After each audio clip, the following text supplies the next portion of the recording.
अभिवादन स्वीकार कीजिए ब्रजेश मिश्रा का और आप देखना शुरू कर चुके हैं द डिबेट। बहनों भाइयों, अब हम चुनाव के अंतिम चरण में और कल सुबह 7 बजे से आखिरी चरण का मतदान समाप्त होगा, शुरू होगा और अब बस नतीजों का इंतजार है। उत्तर प्रदेश की बाकी बची हुई 13 सीटों पर कल मतदान है और मुख्य रूप से मुकाबला वाराणसी रीजन और विंध्याचल के रीजन और गोरखपुर रीजन में है। बहनों भाइयों, ये चुनाव बहुत महत्वपूर्ण है और इस चुनाव में बहुत चीज़ें तय होने वाली हैं और इस चुनाव भारत की तकदीर तय होगी और ये पता चलेगा कि भारतीय जनता पार्टी को तीसरी बार हुकूमत मिल रही है या फिर विपक्ष उसको मात देने में कामयाब होगा। आज चर्चा इसी विषय पर। बहनों भाइयों, बस बहुत थोड़ा सा वक्त बचा है जब अंतिम चरण के मतदाता अपना वोट डालेंगे। ये मुकाबला कुशीनगर से लेकर ये मुकाबला मिर्ज़ापुर तक है। ये पूरा इलाका जो विंध्याचल का एक बड़ा हिस्सा, वाराणसी का बहुत बड़ा हिस्सा इलाके का और गोरखपुर का इलाका, बलिया का इलाका जहां ये चुनाव होने जा रहा है।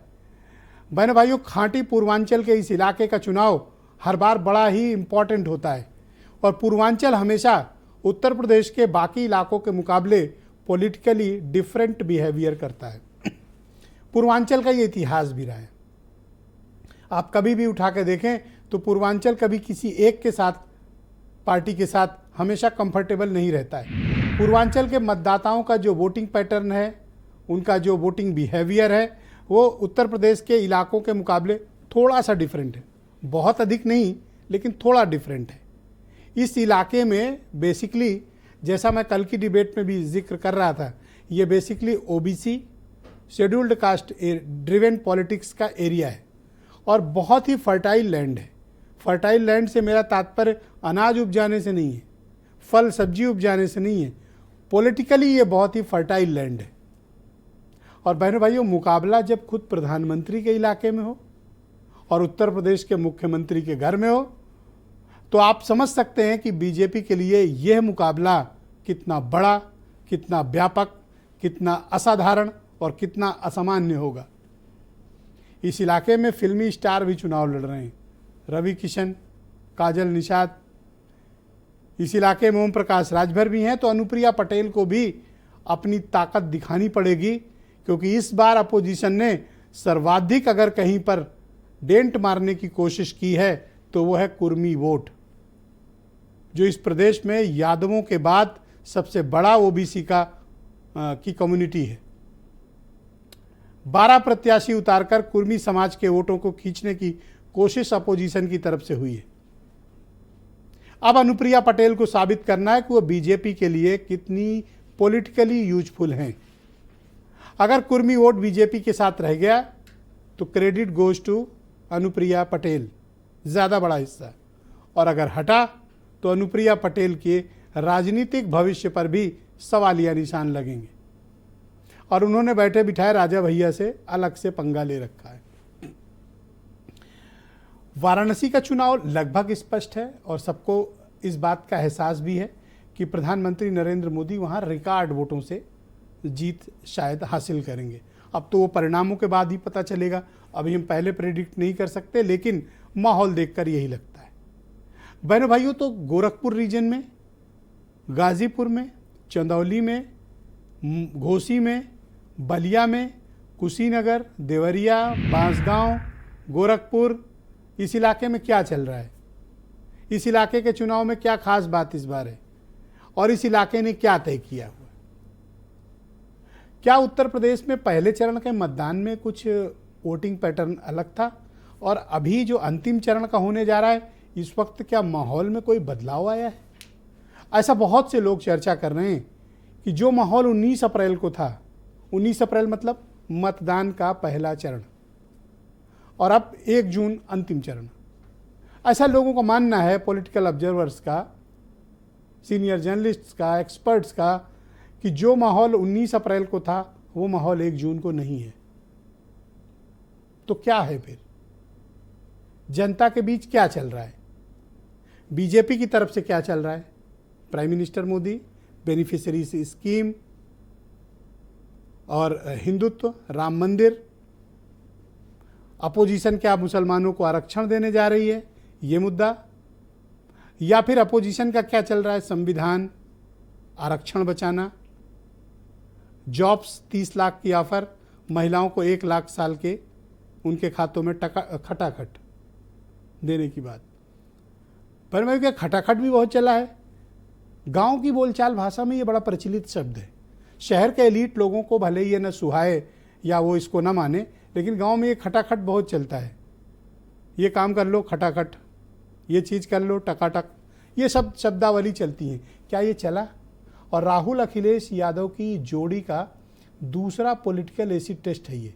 अगर ये कामयाब होते हैं आगे बढ़ेंगे, और अगर नाकाम होते हैं तो फिर तीसरी बार खड़े होने को शायद एक साथ मौका नहीं मिलेगा। ये इनके लिए भी बड़ा पॉलिटिकल टेस्ट है। ये प्रधानमंत्री नरेंद्र मोदी और योगी आदित्यनाथ को फिर से अपनी राजनीतिक सफलता की योग्यता को गोरखपुर रीजन के साथ साथ बाकी इलाकों में भी और बाकी उत्तर प्रदेश में भी इस बार फिर से साबित करनी है। तो ये चुनाव कोई मामूली नहीं है, बहुत बड़े लोगों का चुनाव है। और इस चुनाव में कल के वोटिंग पैटर्न पर हमें ध्यान रखना होगा। कुछ स्टेटमेंट सुने, फिर आज की डिबेट आगे बढ़ेगी। यूपी में 13 की 13 सीट जीत रहे हैं। भारतीय जनता पार्टी 176 सीट पार नहीं करने जा रही है।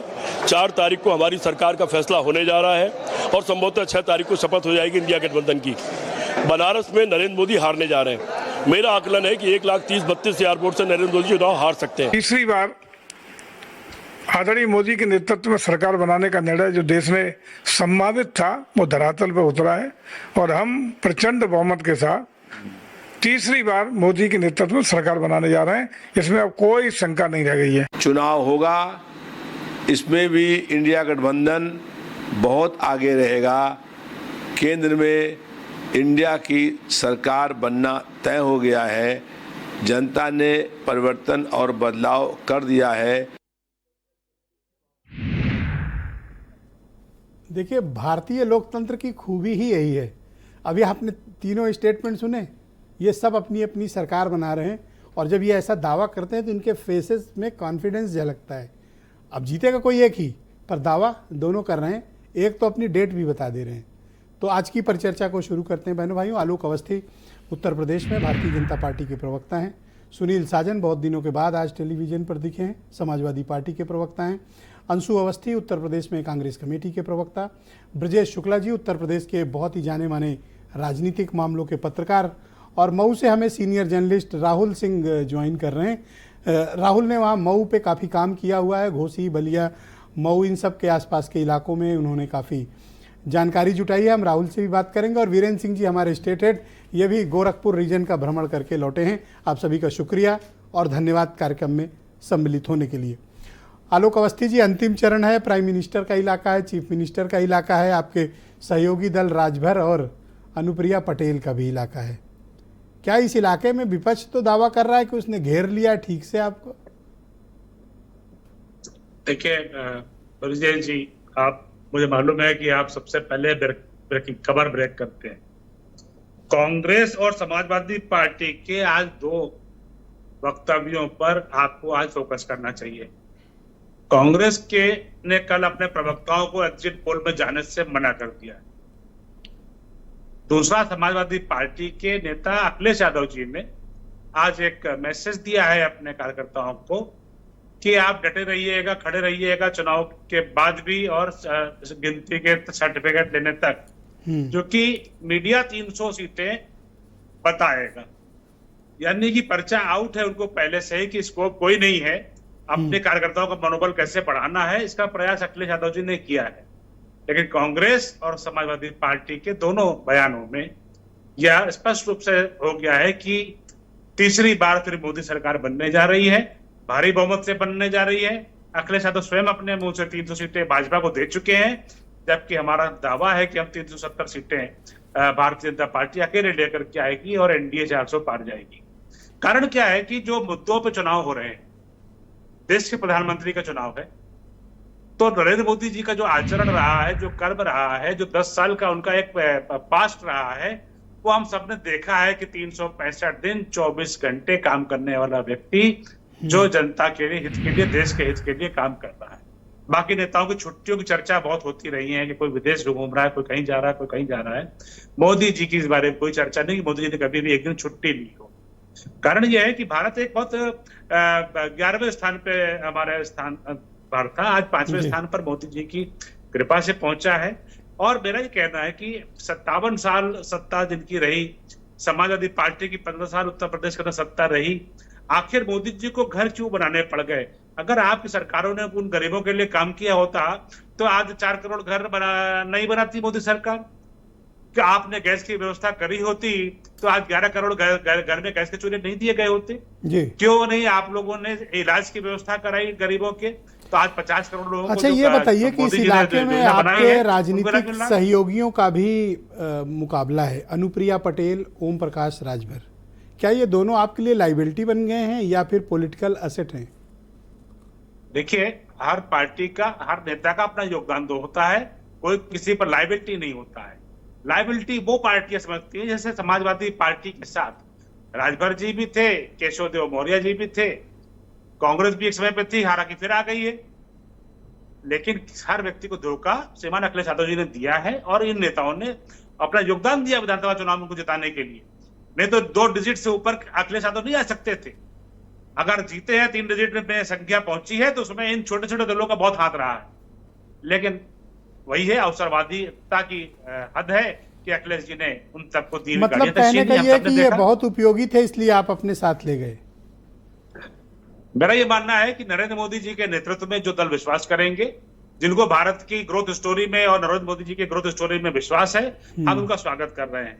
लेकिन कटघरे में खड़ा किया है इंडिया अलायंस को हमने, सनातन को गाली देने का काम इंडिया अलायंस ने किया है, राम मंदिर के निर्माण को में अड़ंगे लगाने का काम इंडिया अलायंस ने किया है, मुस्लिम पर्सनल लॉ का समर्थन करने का कांग्रेस ने अपने मैनिफेस्टो में दावा किया है, बहुसंख्यकवाद का विरोध किया है कांग्रेस। तो आपको लगता है कि ये मुद्दे जनता के बीच चले हैं जिनका जिक्र आप कर रहे हैं? निश्चित रूप से चले हैं। जनता जानती है कि किस तरीके से जो है बीफ पार्टी का आयोजन किया गया था केरल के अंदर समाजवादी कांग्रेस के अध्यक्ष के द्वारा। बीफ पार्टी, और बीफ पार्टी भी थी, बीच चौराहे पर जो है बीफ पार्टी हुई थी और कांग्रेस के उस समय के एक बड़े नेता केरल के, उन्होंने जो है उसका आयोजन किया था। और किसी भी कांग्रेस के नेता ने, चाहे खड़गे जी हो, चाहे सोनिया गांधी जी हो, चाहे राहुल गांधी जी हो, किसी ने भी उसका विरोध नहीं किया, खंडन नहीं किया, उस आदमी को पार्टी से बाहर नहीं निकाला। जी, थैंक यू आलोक जी, शुक्रिया। हमारे साथ बने रहिए और डिबेट को आगे बढ़ाएंगे। समाजवादी पार्टी के प्रवक्ता सुनील साजन मेरे साथ मौजूद हैं। सुनील जी, धन्यवाद आपका, आज काफ़ी दिन के बाद आप दिख रहे हैं। मैं आपसे जानना चाहता हूं कि इस बार ग्राउंड पर चुनाव कैसा हुआ और आपकी पार्टी क्या एक्सपेक्ट करती है। इधर आपके पास ज़्यादा कुछ तो नहीं था पिछली बार, हाँ मायावती ने ज़रूर इस इलाके में बड़ा गेन किया था। अब आप कांग्रेस के साथ इस इलाके में आए हैं, आपको क्या लगता है कि इस इलाके में समाजवादी पार्टी का कौन से मुद्दे चले?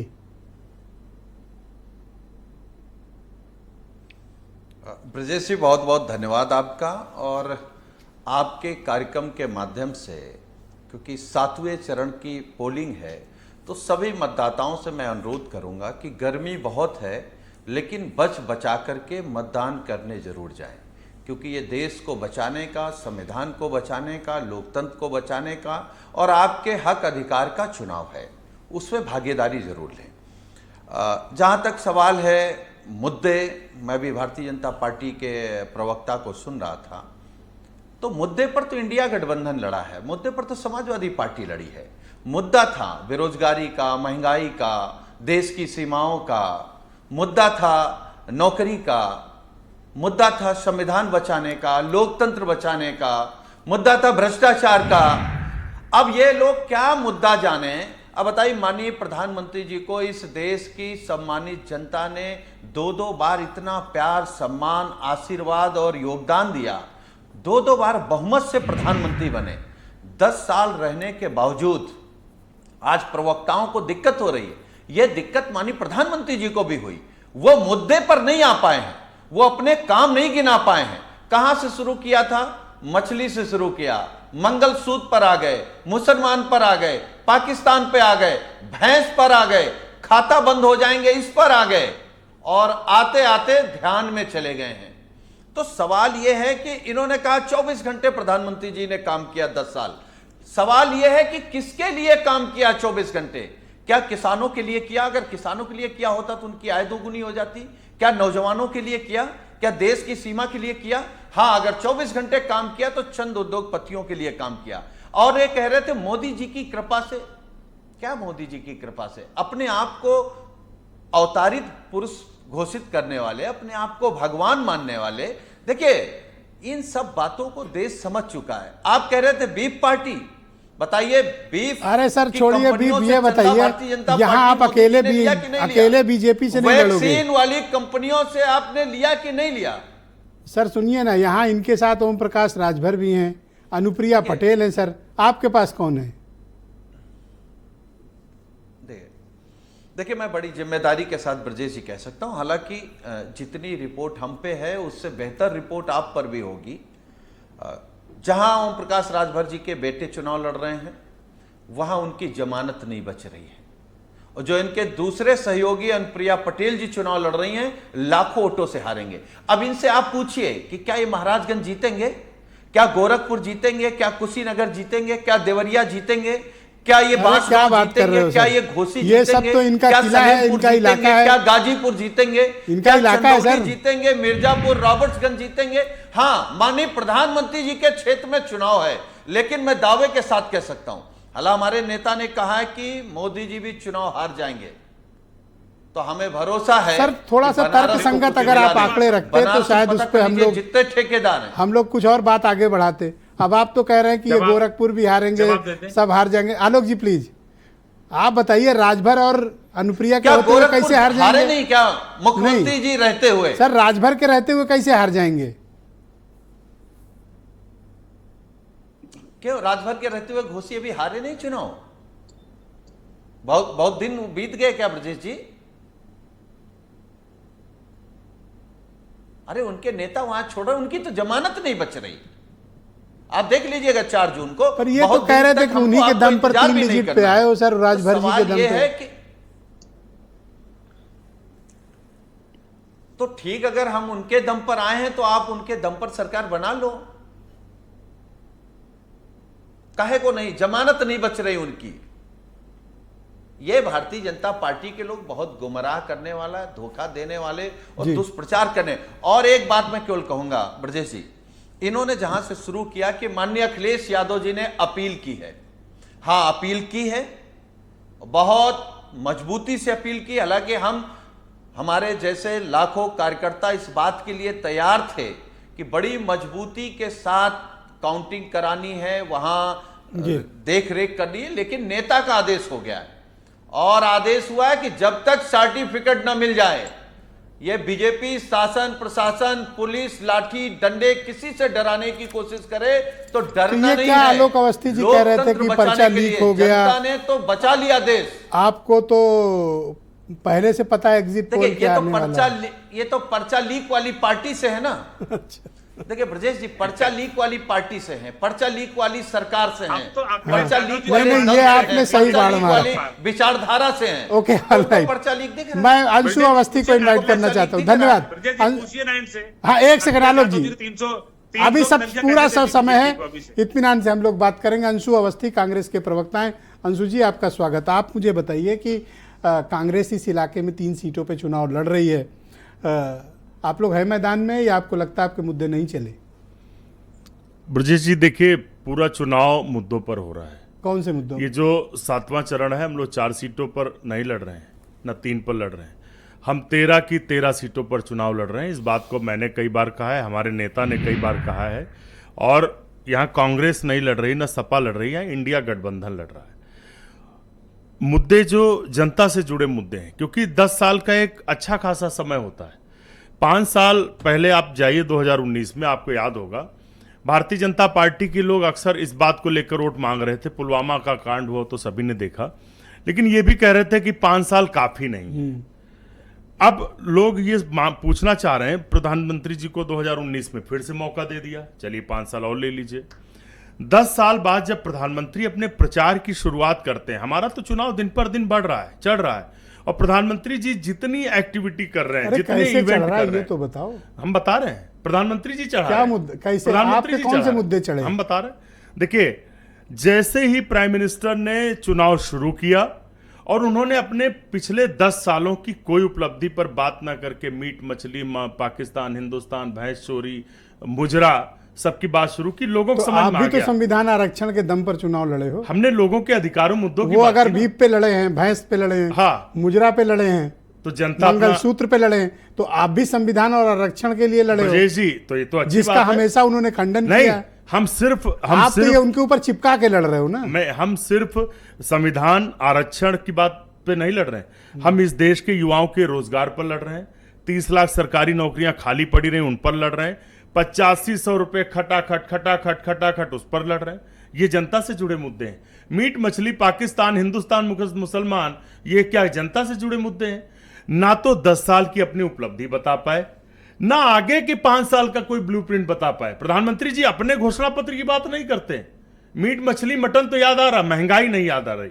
वो न्याय पत्र की बात करते हैं। हम तो अच्छा है, हम तो कहते हैं कि प्रधानमंत्री जी अगर ध्यान न लगाते तो हम और सीटें जितनी पा रहे हैं और पाते। जो हमारी 57 सीटों पर चुनाव है कल, हालांकि बढ़ी ध्यान नहीं उनके है। ध्यान लगाने से आपका नुकसान हो गया? ना कोई नुकसान नहीं हुआ। उनके ध्यान लगाने से उनके हमारा ध्यान फायदा से- हुआ। उनके ध्यान से क्या परेशानी? उनके ध्यान से लोगों ने ये देख लिया कि परेशानी है जिन देश के लोगों ने उनको 10 साल शासन दिया, 10 साल उनको जिम्मेदारी थी ध्यान लगाने की, क्या बेरोजगारी दूर करिए, महंगाई दूर करिए, भ्रष्टाचार खत्म करिए, और जो आपने वादे किए थे इस देश के युवाओं किसानों से, उन पर ध्यान लगाना था। लेकिन सिर्फ एक आदमी पर ध्यान लगाया जो 609 नंबर में सूची पर था अमीरों की, और विश्व का सबसे बड़ा आदमी हो गया। अच्छा, राजभर कह रहे हैं कि कांग्रेस तो खत्म ही हो जाएगी इस चुनाव में। देखिए, राजभर कह रहे हैं, भाजपा कह रही है, योगी जी कह रहे हैं। हम तो खुश हैं इस बात से कि वो कांग्रेस का नाम ले रहे हैं, इस बात से कि न्याय पत्र पे कह रहे थे मुस्लिम लीग का न्याय वो है इसमें, तो हम तो अच्छा है। Thank you Anshu. भाजपा के लोग दिन पर दिन बौखला Thank रहे you. हैं, और आप देखिएगा जो 13 सीटें राहुल सिंह मेरे साथ मऊ से उनमें जुड़े हुए हैं। बीजेपी एक भी थैंक यू, सीट नहीं पा रहे। बहुत शुक्रिया राहुल, आपका स्वागत। आप मुझे बताइए, घोसी का चुनाव, बलिया का चुनाव और गाजीपुर में यहाँ क्या चल रहा है? कौन से मुद्दे चल रहे हैं? कौन सी पार्टी वहाँ पर आगे है? किस पार्टी के कौन से मुद्दे और कैंडिडेट्स की क्या पोजीशन है, और कौन सी जातियाँ किसके साथ हैं? अभिवादन है आपका और आपके दर्शकों का। ब्रजेश जी, आपने मुझे मौका दिया। मैं आपको बता दूं, सबसे पहले मैं आप ही की बात को आगे बढ़ाता हूं, जिसमें कि सबसे पहले अगर देखा जाए तो आपने कहा कि पूर्वांचल जो है पूरी तरह से सत्ता के विपरीत चलता है, और ये यहाँ के डीएनए में है, जो हम लोगों ने भी इस बार चुनाव में पूरा देखा है।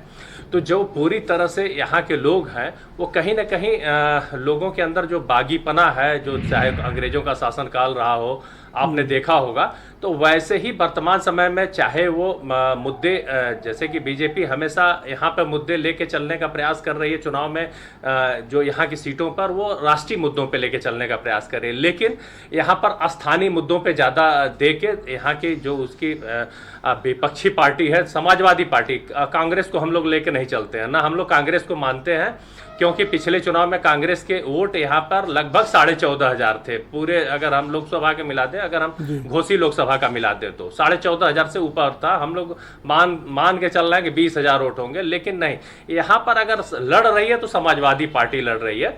समाजवादी पार्टी को एक चेहरे के रूप में कांग्रेस मिला हुआ है, न कि राहुल गांधी, और जिसका और उसके वजह से थोड़ी बहुत नुकसान भी होता है। बहुत सारे जगहों पे राहुल गांधी और उनकी बातों की वजह से लोग थोड़ा सा बैकफुट पे आ जाते हैं, समाजवादी पार्टी के लोग बातचीत करने में, लेकिन जो समाजवादी पार्टी वही शुरू से यहाँ पर लड़ाई लड़ रही है। इन अगर हम बात करें कि चाहे घोसी लोकसभा 70 की मैं बात करूं, चाहे बलिया की मैं बात करूं, चाहे मैं सलेमपुर की बात करूं, और चाहे मैं गाजीपुर की बात करूं, जहां अभी हम लोग कुछ दिन यहाँ पे रोड शो अमित शाह का भी देखने हम लोग गए थे, तो वहां पर हम लोग को ये देखने को मिला कि कहीं ना कहीं समाजवादी पार्टी ही वहां पर लड़ रही है, और भारतीय जनता पार्टी को यहाँ पर एक पूरी अपनी ताकत को लगाना पड़ रहा है।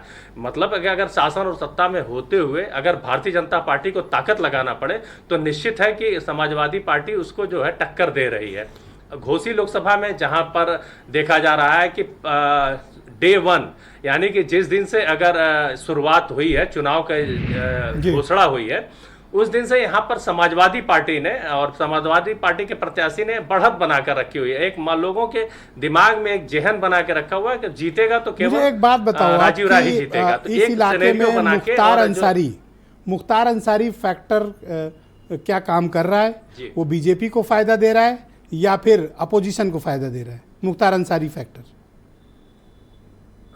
देखिए, मुख्तार अंसारी का 40वां भी हो चुका है। यहाँ उनके परिवार के लोग चुनाव में भी उतर चुके हैं, जैसे कि उनके बेटे उमर ने जो है अपना मंच शेयर भी किया था अखिलेश यादव के साथ। तो उन्होंने कहा कि हमारा पूरा परिवार जो है समाजवादी पार्टी के साथ है। तो मुख्तार अंसारी तो का कोई फैक्टर यहाँ पे नहीं है, ना ही उसका कोई वो है। सबसे ज़्यादा उनके परिवार की बात है, लेकिन उनके परिवार ने खुलकर वोट देने की बात जो है अपने पूरे परिवार के यानी समाजवादी पार्टी के परिवार के लिए कही है।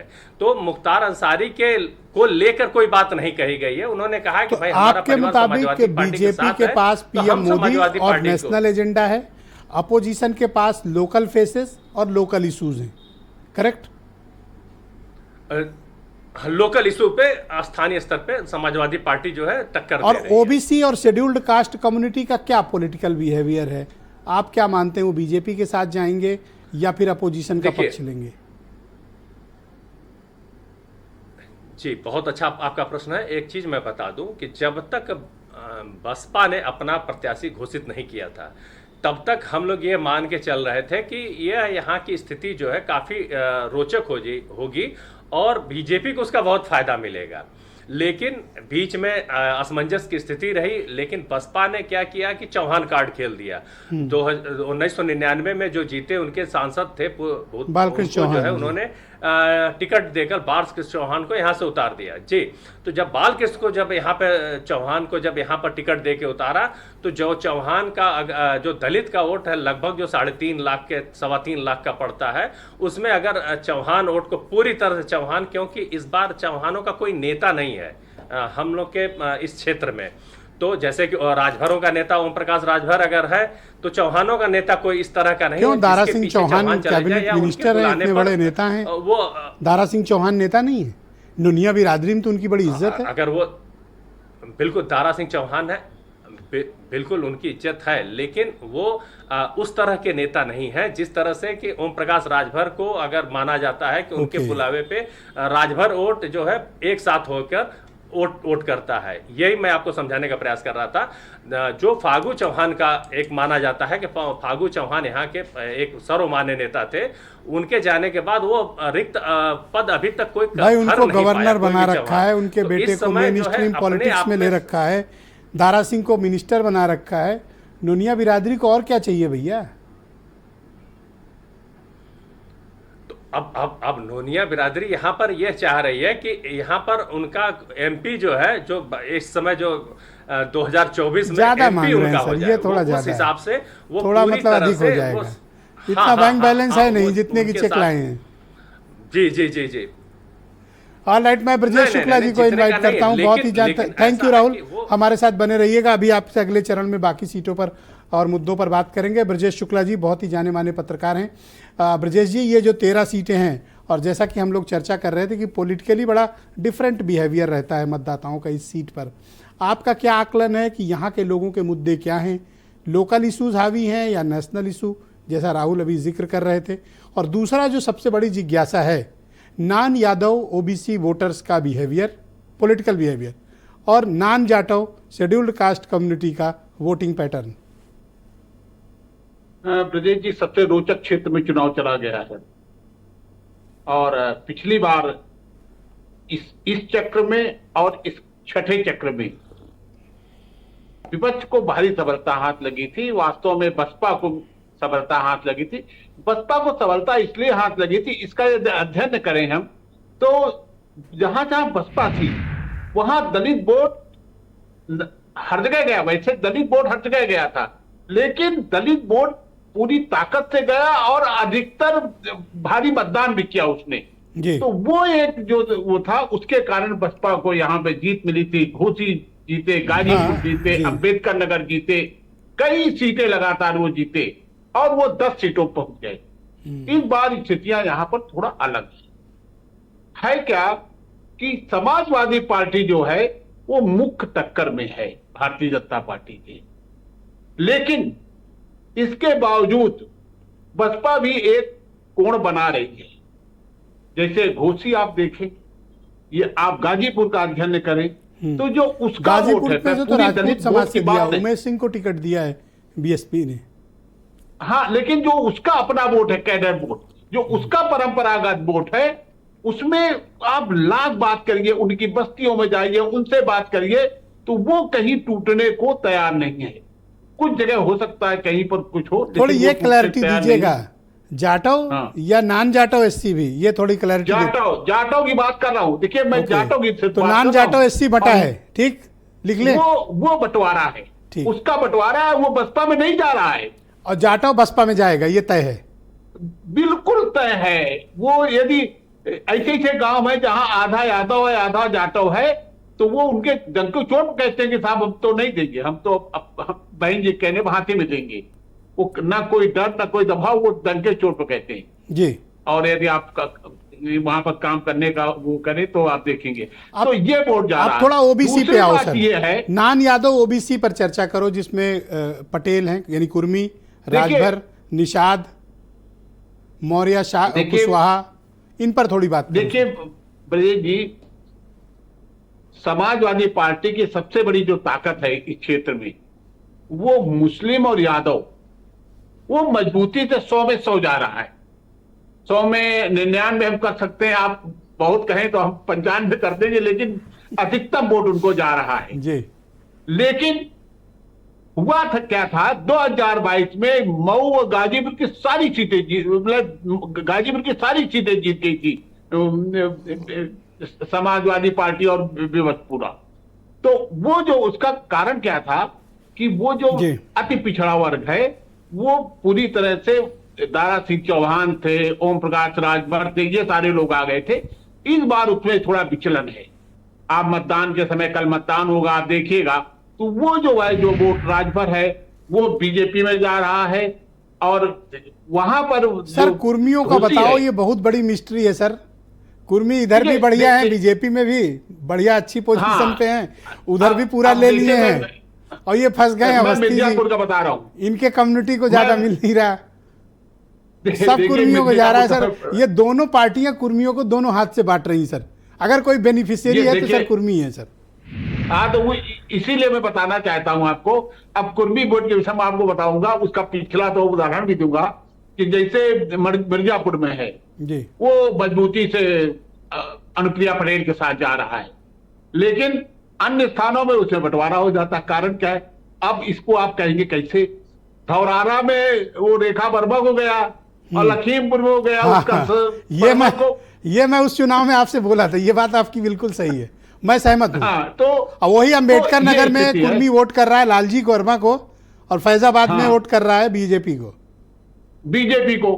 हाँ। तो ये जो है, जहां जहां उनके अपने प्रत्याशी हैं, अपने सजाती, वहां पर वो सारे सिद्धांत दल सब अलग कर देते हैं। अब एक लाइन की बात और बताओ आप, क्या कुर्मी समाज एक कट्टर वोट बैंक बन गया है जो अपनी जाति के प्रत्याशी को जाएगा, चाहे जहां से टिकट लाए?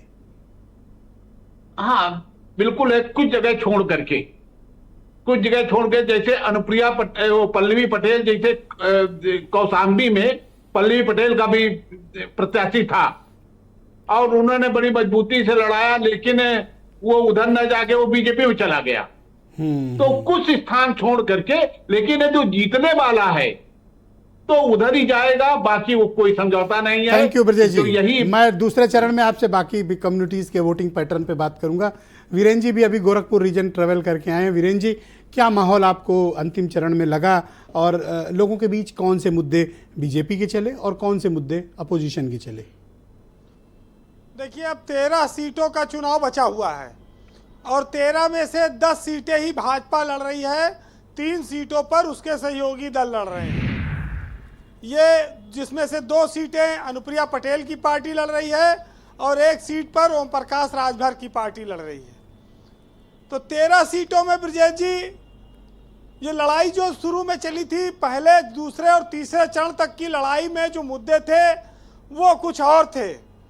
एक तो वो पश्चिमी उत्तर प्रदेश में किसान आंदोलन, आरएलडी का भाजपा के साथ जाना, फिर यादव बेल्ट में चुनाव आया, वो सब तमाम सारे मुद्दों के साथ 4 चरणों तक चुनाव दूसरे अलग अलग दिशा में रहा। लेकिन इसी दौरान आरक्षण वाला मुद्दा और अंबेडकर के संविधान वाला मुद्दा उभरा।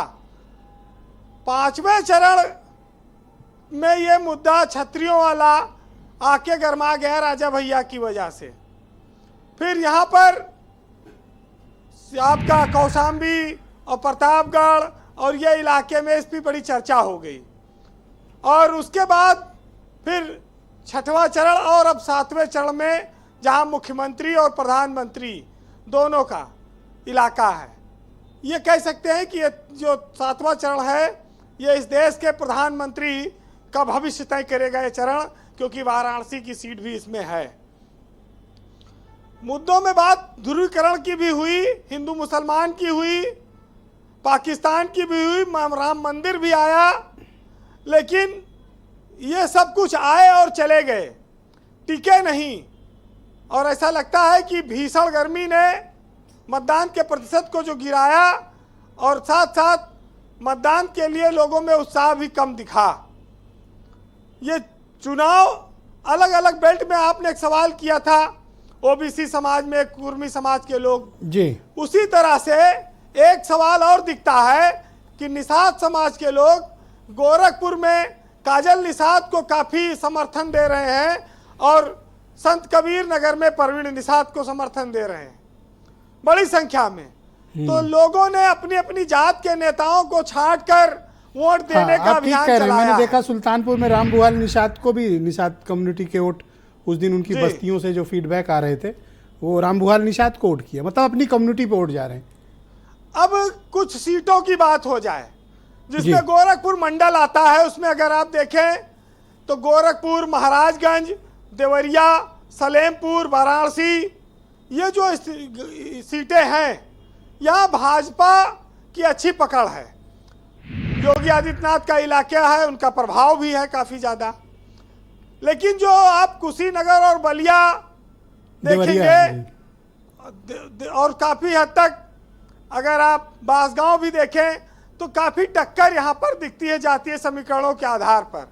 लेकिन जब आप घोसी आएंगे, गाजीपुर आएंगे, चंदौली, बांसगांव, ये सब इलाके में जाएंगे तो यहाँ आपको समाजवादी पार्टी भी बढ़त में दिखेगी। ऐसा नहीं है कि खाली एक तरफा मामला चल रहा है। देखिए, रॉबर्ट्सगंज और मिर्जापुर 2 सीटें अनुप्रिया पटेल को दी गई हैं। इनका चुनाव निशान है कप प्लेट। एक बार ये कप प्लेट पे जीती भी हैं। अब भाजपा का कमल का फूल नहीं है। कमल का फूल ओम प्रकाश राजभर के भी निशान पर नहीं रहेगा, वो छड़ी पे लड़ रहे हैं। ये इन लोगों का सबसे ज़्यादा नुकसान है। अगर ये संजय निषाद की तरह होशियार होते तो जैसे परवीन निषाद लड़ रहे हैं जी हाथ कमल के फूल पर, तो वो भी लड़ाते तो इनको फायदा होता। अब ये चुनाव में लोगों का कुछ बड़बोलापन होता है, कुछ लोगों का कहा जाए ओवर कॉन्फिडेंस भी होता है, और दबंगई से नहीं संगठन और समीकरण से चुनाव जीते जाते हैं जी। और जिस तरह से संगठन और समीकरण बना है, जब एक टाइम आया था जब शुरुआत नहीं हुई थी लोकसभा चुनाव की, तब बीजेपी ने 75+ का नारा दिया, कहा कि हम 75+ उत्तर प्रदेश में जीतेंगे। शुरुआत अच्छी दिखी थी, लेकिन बीच में हवा बदली। क्षत्रियों की नाराजगी पहले दौर से शुरू हुई, फिर अंबेडकर के संविधान का इशू बीजेपी के सामने आया, आरक्षण को डर खत्म करने की बात आई, वहाँ बीजेपी डैमेज कंट्रोल में लगी। फिर राजा भैया वाला प्रकरण आ गया, अनुप्रिया पटेल ने, ये करते करते 6 चरण तक ये लोग। तो अभी राजपूत रूठे हैं या आप मान गए हैं बीजेपी से? देखिए, वो मामला जो था राजा भैया का, वो कौशाम्बी और प्रतापगढ़ था। अब वो ज़्यादा होगा तो मिर्जापुर तक दिखेगा, बाकी जगह क्षत्रिय योगी के नाम पर उनको तो वोट दे ही रहा है। लेकिन घोसी में राजभर के बजाय जो सवर्ण मतदाता है वो राजीव राय की ओर ज़्यादा झुकाव देख रहा है। ये भी लोगों को आकलन करना होगा, इसका आप बाद में आकलन कर सकते हैं। अच्छा, 2 सीटें ऐसी हैं जिसमें बताया जा रहा है कि एक बलिया और एक देवरिया कि यहाँ डायरेक्ट पॉलिटिकल कन्फ्लिक्ट हो गई है, ब्राह्मण वर्सेज राजपूत। तो ये बात तो सही हो गई है, लेकिन ब्रजेश जी, देवरिया में कांग्रेस के खाते में सीट है। अगर वो समाजवादी पार्टी के खाते में सीट होती, राधेश्याम सिंह वहां से टिकट मांग रहे थे, सपा ने दावा भी किया था जी, तो ये तस्वीर और होती, वहां पर तब सपा का दबदबा होता।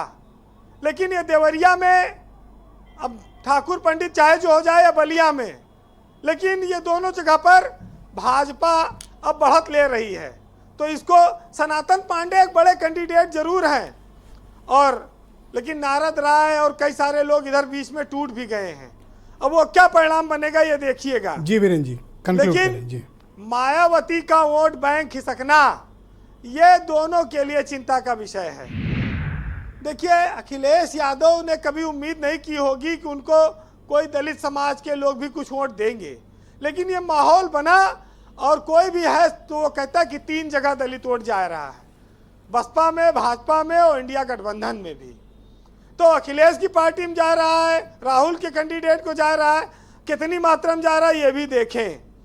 तो बसपा की स्थिति इस चुनाव के बाद कई % के वोट वाली पार्टी रह जाएगी ये देखना होगा। लेकिन ब्रजेश जी, एक चीज जरूर मानना पड़ेगा कि सुनील बंसल अगर उत्तर प्रदेश में संगठन मंत्री होते भाजपा के, तो ये जो जिले जिले में गुटबाजी और विरोध हुआ, इसकी तस्वीर कुछ और होती।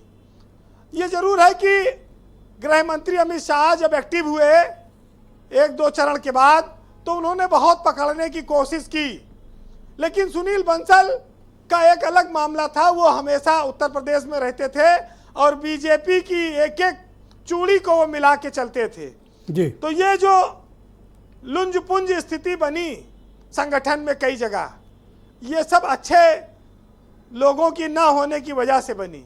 खैर, कोई व्यक्ति हमेशा नहीं रह सकता, लेकिन चुनाव तो अपने आप में देखिए महत्वपूर्ण होते हैं, हर सीट महत्वपूर्ण है।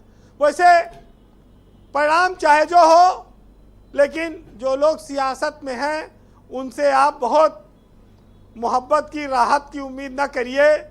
मुनव्वर राना का एक शेर है कि सियासत से अदब की दोस्ती बेमेल लगती है जी, और कभी देखा है कि पत्थर पे कोई बेल लगती है।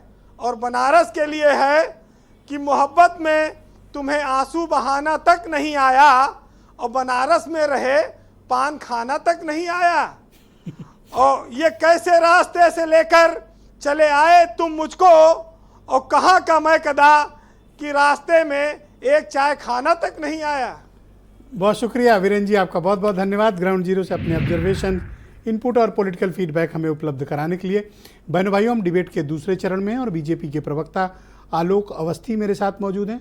आलोक जी, जो पहले राउंड में बात करके एक्सपर्ट से ये लगा कि नान यादव जो ओबीसी वोटर है, जो आपकी तरफ बहुत इसका लॉयन शेयर आपके पास होता था, और नान जाटव जो शेड्यूल्ड कास्ट कम्युनिटी के वोट हैं, ऐसा एक्सपर्ट्स के ओपिनियन से लग रहा है कि एक बड़ा हिस्सा आपसे छीनने में अपोजिशन कामयाब रहा है। ब्रजेश जी, ये संभव नहीं है। पार्टियां जो भारतीय जनता पार्टी काम कर रही है ना, वो जनता के घर घर तक पहुंच रही है और जनता को ये मालूम है कि ये काम भारतीय जनता पार्टी ने किया है। तो लफाजी करना, झूठ बोलना नेता कर सकते हैं, लेकिन चरितार्थ नहीं कर सकते। भारतीय जनता पार्टी ने करके दिखाया है। अभी आप इस पे 3 जातियों की बात हो रही है ना, बैकवर्ड की, SC की, ST की जी। तो आप बताइए, प्रधानमंत्री बैकवर्ड समाज से आते हैं हमारे। SC कोविद जी को राष्ट्रपति बनाया तो सबने विरोध किया इन लोगों ने। ST हमारी आज की महामहिम राष्ट्रपति जी, उसका विरोध किया इन लोगों ने। तो ये कहाँ पे ये SC ST और बैकवर्ड के समर्थक लोग हैं? इन्होंने तो बैकवर्ड का और SC ST का कोटा काट करके जो है मुसलमानों को देने का काम किया कांग्रेस ने। कर्नाटक में इन्होंने दिया 4%, आंध्र प्रदेश में 5 बार देने का प्रयास किया, वो तो कोर्ट रोक दे रहा है इनको देने से। तो यह खाली दिखाने, इनके खाने के दांत अलग है, दिखाने के अलग है। यह अल्पसंख्यक तुष्टिकरण की अपनी पराकाष्ठा के चलते यह पिछड़ों को भी धोखा देंगे, यह जो है SC और ST को भी धोखा देंगे, ये हम सब जानते हैं। स्वयं समाजवादी पार्टी के मैनिफेस्टो में 2012 के विधानसभा चुनावों में समाजवादी पार्टी ने अपने उत्तर प्रदेश में कहा था कि हम 18% आरक्षण जो है मुसलमानों को देंगे। अच्छा, ये जो कुर्मी बिरादरी का वोटिंग पैटर्न है, जिसका जिक्र अभी ब्रजेश शुक्ला जी भी कर रहे थे, क्या बीजेपी के लिए ये चिंता का विषय है? देखिए, भारतीय जनता पार्टी अपने को अच्छे से प्रस्तुत कर रही है। हमारे पास ईमानदार नेता है जिसने 10 वर्षों तक काम किया है और देश को एक बड़ी आर्थिक शक्ति के रूप में विश्व में स्थापित किया है, बड़ी सैन्य शक्ति के रूप में स्थापित किया है। तो अगर हम जातियों में बट के देखना शुरू करेंगे तो देश की जो विकास गाथा चल रही है उसमें उस पर जो है जाकर के एक प्रश्न चिन्ह खड़ा होता है। आज हम दूसरा सबसे बड़ा मैन्युफैक्चरिंग बन चुके हैं ना मोबाइल फोन में। आज फास्टेस्ट 5G रोल आउट हो रहा है, विश्व में हमारा दूसरा स्थान हो गया है। इलेक्ट्रॉनिक मैन्युफैक्चरिंग के हम हब बनने की टॉप पे आप ये बात में आ रहे हैं। सिरे से खारिज करते हो कि कोई जातिवाद नहीं चल रहा? निश्चित रूप से नहीं चल रहा है। जातियों के आधार पर कभी भी देश आगे नहीं बढ़ सकता है। देश समग्र रूप से बढ़ता है। जैसे हम सबका साथ सबका विकास की बात करते हैं तो हमने जो अपनी योजनाएं बनाई हैं सभी धर्मों के लिए, जातियों के लिए, विकास के लिए बनाई और सबको समान रूप से दिया है। एक मानक बनाया है कि जो गरीब हो, हमें पहले गरीब को उठाना है। 25 करोड़ गरीब जनता को 10 सालों में हमने ऊपर उठाया है। तो हम आगे भी हमारा यही प्रयास है कि जो गरीबी रेखा तो ये जो पॉलिटिकल ऑब्जर्वेशन से इससे आप सहमत नहीं हो और आपको लगता है कि जातिवाद वाली बात गलत है? देखिए, विपक्ष के पास कोई मुद्दा नहीं बचा है। राहुल गांधी पूरी तरह से फेल हो चुके हैं। अभी राहुल जी आपके यहाँ पत्रकार बैठे हैं, उन्होंने तो जो चित्रण किया है कांग्रेस का, मुझे तो मतलब दयनीय स्थिति देख रहा हूं मैं कांग्रेस की। और सही बात ये कि 2% वोट पर कांग्रेस विधानसभा चुनाव में चली गई है। मात्र 1 लोकसभा सदस्य उसका यूपी के अंदर और मात्र 2 जो है उसके विधायक है। और देश की स्थिति अगर आप देख लेंगे तो लीडर ऑफ अपोजिशन जिताने के लिए कांग्रेस के पास थैंक यू आलोक जी, शुक्रिया। मिल पाए। सुनील साजन जी को स्क्रीन पर लाया जाए। सुनील जी, क्या आपका फोकस वाकई में नान यादव ओबीसी कम्युनिटी है और नान जाटव शेड्यूल्ड कास्ट कम्युनिटी है जिसका जिक्र अभी हो रहा था? और क्या आप सिर्फ स्थानीय मुद्दों पर लड़ रहे हैं? नेशनल पर्सपेक्टिव आपके पास कुछ नहीं है? नहीं, ऐसा नहीं है। हम स्थानीय मुद्दों के साथ साथ जो देश के मुद्दे हैं वो भी हमारे नेता माननीय अखिलेश यादव जी लगातार उठा रहे हैं। अगर महंगाई है तो क्या स्थानीय मुद्दा नहीं है? महंगाई पूरे देश की समस्या है, बेरोजगारी पूरे देश की समस्या है। देश की सीमा पर जो संकट है वो हमारे नेता ने कहा। जो अग्निवीर को लेकर के योजना बनी उस पर हमारे नेता ने कहा। और ये बात जो आपने सवाल किया कि अध पिछड़ा, अध दलित, ये तो स्वाभाविक है। समाजवादी पार्टी का जो मुख्य नारा है, जो मुख्य रणनीति है, वो हमारा पीडीए है। और इस बात को हमारे नेता ने भी कहा, हम लोग भी आपके कार्यक्रम में स्वीकार करते हैं। हमारा असली भगवान ही पीडीए है। पर सर देखो, बीजेपी जातिवाद की बात नहीं करती सर। टिकट भले जातिवाद पे बांटा हो पर जातिवाद की बात नहीं करते हैं। देखिए नहीं, देखिए ब्रजेश जी, ये कितने झूठे लोग हैं। जिस सरकार, दिल्ली की सरकार ने पूरे देश में होर्डिंग लगाई हो कि 28 ओबीसी मंत्री हमने बनाए, ये जातिवाद नहीं है। राष्ट्रपति की जाति बताना जातिवाद नहीं है। प्रधानमंत्री जी चिल्ला चिल्ला के बता रहे हैं कि हम ओबीसी हैं, ये जातिवाद नहीं है। और इनसे पूछिए, अगर ये जातिवाद नहीं मानते तो क्या जाति जनगणना कराएंगे? इनसे पूछिए कि अगर इनको पिछड़ों से इतनी नफरत नहीं है तो 69,000 शिक्षक भर्ती अभी तक नौजवान क्यों भटक रहा है? नहीं, कुर्मी आपको वोट दे देंगे, आपको लगता है? नहीं, देखिए, हमने कहा पीडीए हमारा भगवान है, हम भगवान के बीच गए हैं। ये लोग तो नाम लेने को भी तैयार नहीं। मुझे लगता है मैंने ही ज्यादा भगवान के खिलाफ जो साजिश करेगा, अभी सब नाराज होंगे मेरे ऊपर। जो साजिश करेगा, हाँ, जो साजिश करेगा पीडीए के खिलाफ, उसके खिलाफ हम लोग। धन्यवाद सर। थोड़ा वक्त की कमी, मैं चाहता हूँ सबके ओपिनियन आ जाए। देखिए, अभी बात कुर्मियों की चल रही है और मैं अंतिम सवाल पूछ रहा हूँ, एक ब्रजेश जी से पूछूंगा। महाराजगंज में तो 2-2 कुर्मी लड़ रहे हैं, इधर से भी उधर से भी। अब कुर्मी किधर जाएगा? वहां तो फंस गया। ब्रजेश जी, आप जवाब तैयार आप भी रखना, अभी तो अंशु जवाब देंगे। ब्रजेश जी देखिए, जाति और धर्म की राजनीति तो बीजेपी करती है। सुनील जी ने बता भी दिया कि लिस्ट जब निकली थी कैबिनेट की तो उसमें आगे उनकी जाति भी लिखी गई थी। बार बार बात तो वही है, लेकिन जब आम आदमी की बात होती है, जो आम पिछड़ा है, आम दलित है, आम किसान है, उसके बारे में तो भाजपा की नीयत साफ नहीं है। हम जाति जनगणना की बात कर रहे हैं, भारतीय जनता पार्टी उस पर चुप क्यों है? आपका स्टैंड होना चाहिए। हमने कहा है कि हम सरकार बनने के बाद जाति जनगणना कराएंगे। हमने कहा है कि हम किसानों का कर्ज माफ करेंगे। प्रधानमंत्री जी कहते हैं किसानों की आदत खराब हो जाएगी। एक क्रॉस क्वेश्चन है, आप कहते हैं कि आप जातिवाद नहीं करते और वो पीडीए का नारा देने वालों से चिपक कर खड़े हैं। आप नहीं, हम जाति मोदी और जी आप ही आगे बढ़ के जाति जनगणना की मांग कर रहे हैं। मोदी जी सिर्फ अपनी पार्टी के लोगों को आगे बढ़ाते हैं, हम आम आदमी के आगे बढ़ाने की बात कर रहे हैं। वही तो सुनील सर आप जातियों को आगे बढ़ाने की बात कर रहे हैं। आप इसमें क्या बुराई है ब्रजेश जी? क्या इसे तो स्वीकार कहीं नहीं किया ये, जाना ये चाहिए? स्वीकार लो कि यस करते हैं, नहीं, हम तो जैसे ये सपा कहते वालों ने हैं, कहा हाँ करते हैं, क्या सभी उन्होंने जात को बोल दिया, आलोक जी ने ब्रजेश कहा जी, नहीं करते हैं, ब्रजेश आप कह जी, दो करते हैं। आप बताइए, क्या सभी जाति वर्ग धर्म के लोगों को आगे बढ़ने का अधिकार नहीं है? हम पिछड़ों के साथ भी खड़े हैं, दलितों के तो साथ सब भी खड़े छाती हैं, ठोक के लेकिन ये बात कहो। जब कानपुर में एक ब्राह्मण और तो बेटी नैतिकता और आदर्श की बात कहां से? मैं अगर कानपुर में एक ब्राह्मण महिला और बेटी को बीजेपी की सरकार, श्री योगी आदित्यनाथ जी की सरकार बुलडोजर से उसे जलवा दिया जाता है, तुपवा दिया सर जाता है, छोड़ो उसके साथ भी ब्राह्मणों खड़े को, सबसे ज्यादा तो अच्छे कुर्मी हैं इस समय। हैं। सब अच्छे हैं, ब्राह्मणों को कहाँ कोई अब लकड़ी देखिए- से छूने को तैयार नहीं। देखिए मोदी कहाँ जी का, इस समय अगर कोई जलवेदार कम्युनिटी है तो वह है कुर्मी। मैं मानता हूं अच्छी बात मान है, लिए ना, किसान है ठीक वो है। अच्छी बात है। अब राहुल को लाया लेकिन जाए। एक चीज मैं 10 सेकंड कंप्लीट प्लीज कर दे रहा कंप्लीट करो, हूं। हाँ। देखिए भारतीय जनता पार्टी की जो चेहरे थे वो झूठे साबित हो चुके हैं हर मुद्दे पर, इसीलिए लोग वोट नहीं दे रहे। सर विकल्प थैंक चुन यू, रहे हैं। थोड़ा वक्त का अभाव है। राहुल आप मुझे बताओ कि 2-3 सवालों के जवाब दो। एक तो कुर्मी बिरादरी, दूसरा मौर्या कुशवाहा कम्युनिटी, राजभर और निषाद कम्युनिटी, इनके वोटिंग का क्या बिहेवियर इस बार है? आलोक जी प्लीज वेट करिएगा जरा, मैं ब्रजेश जी के पास जाऊंगा फिर टाइम जी। बोलिए राहुल, आप बोलिए। सभी जो है वो जातियों पर ही आधारित वोट कर रहे हैं। और जैसे कि मैं बीरेन जी की बात में समर्थन करूंगा कि जो जैसे किन्हीं और पार्टी में है, समाजवादी पार्टी में है, लेकिन दूसरे जिले में वो दूसरे लोकसभा पर वो भाजपा को वोट कर रहे हैं, लेकिन वहीं जो है वही हाल कमोबेश हर जगह हर लोकसभा पे यही देखने को मिल रहा है। तो अगर इस व्यवस्था पर अगर वोटिंग हो रही है तो निश्चित है कि वो जातिवार वोटिंग हो रही है और आपके इसमें ये पूरा दम है। और जो हम लोगों ने जो निकाला है उसमें भी यही बात निकल के आ रही है। दूसरी बात एक समर्थन और करूंगा कि जो सिंबल का समस्या है, सिंबल की समस्या है, अगर सिंबल अगर छड़ी कप प्लेट की जगह पर रहती तो एक गरीब की छड़ी के पीछे क्यों पड़ गए सर? छड़ी खड़ी रहेगी सर, थोड़ा डिबेट बढ़ेगी सर। कैसी नहीं, एक खड़ी रहने दो सर छड़ी को। तो वही मैं कह रहा जी।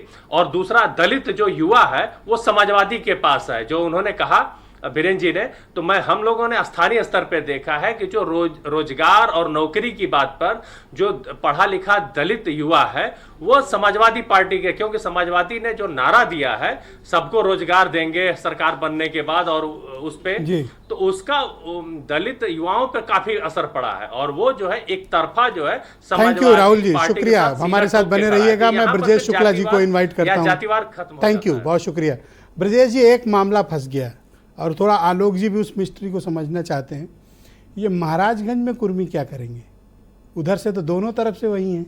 अब टास उछाला जाए, कैसे तय किया जाए कि पंकज चौधरी या वीरेंद्र चौधरी? फंस गया है सर आप भाग नहीं पाएंगे ये। पंकज चौधरी बड़े कुर्मी नेता है और वहां पर उनका प्रभाव भी बहुत ज्यादा है।